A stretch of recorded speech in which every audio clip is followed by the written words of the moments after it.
Bonjour à tous, merci d'être au rendez-vous pour continuer notre voyage au cœur des expressions françaises. Et aujourd'hui, comme ça, de prime abord, ça semble assez clair. Baisser les bras, facile.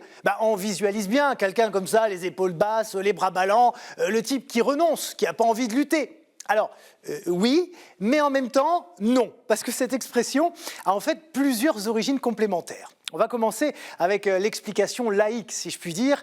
C'est celle du dictionnaire historique de la langue française d'Alain Rey, qui fait référence à la boxe. Et là aussi, on a bien l'image du boxeur qui combat avec une garde comme ça, assez haute, au niveau des pommettes, et qui doit garder cette position le plus fermement possible, évidemment pour se protéger des coups de l'adversaire.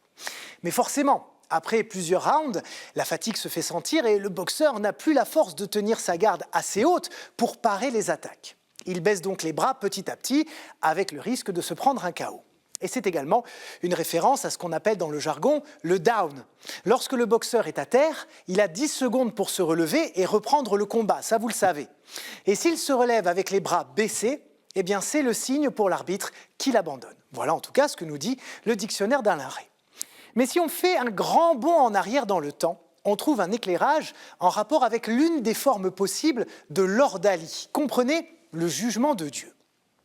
En fait, beaucoup de civilisations traditionnelles utilisaient des épreuves physiques pour décider de l'innocence ou de la culpabilité d'un accusé.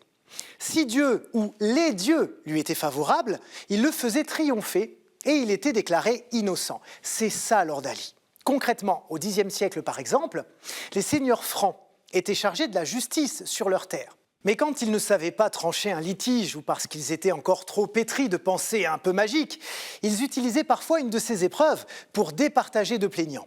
On les attachait à un poteau et ils devaient tenir les bras bien à l'horizontale sans rien pour les soutenir. Après plusieurs minutes, voire plusieurs heures, celui qui baissait les bras en premier, qui abandonnait en quelque sorte, était déclaré coupable parce qu'on estimait que c'était Dieu lui-même qui en avait décidé ainsi.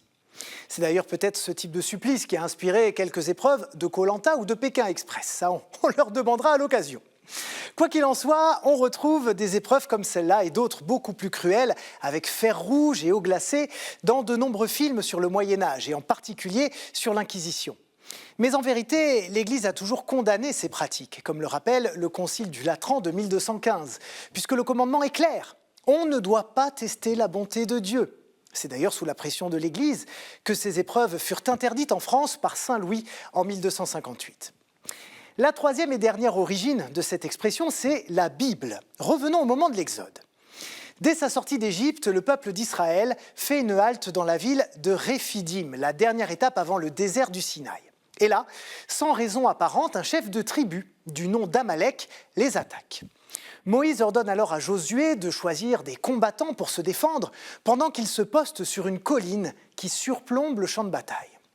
Moïse lève alors les bras vers l'Éternel et tant qu'il garde les bras levés, c'est le peuple d'Israël qui a le dessus. Et quand il baisse les bras, c'est Amalek qui prend l'ascendant. Vous l'avez compris, Moïse doit donc garder les bras bien haut vers le ciel pour s'assurer la victoire, mais le pauvre, il commence à fatiguer.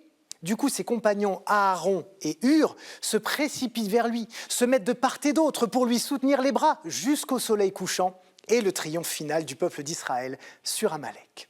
Voilà du coup comment baisser les bras est devenu également une expression liée à la défaite, puisque lorsque Moïse baissait les siens, il laissait échapper la victoire. Alors, vous voyez que les choses sont jamais aussi simples qu'on le croit. Vous voyez maintenant comment ces trois origines, de la Bible à la boxe, ont forgé l'expression qu'on emploie tous aujourd'hui. Voilà, c'est fini. À la semaine prochaine pour de nouvelles aventures et merci encore pour votre fidélité. Ciao.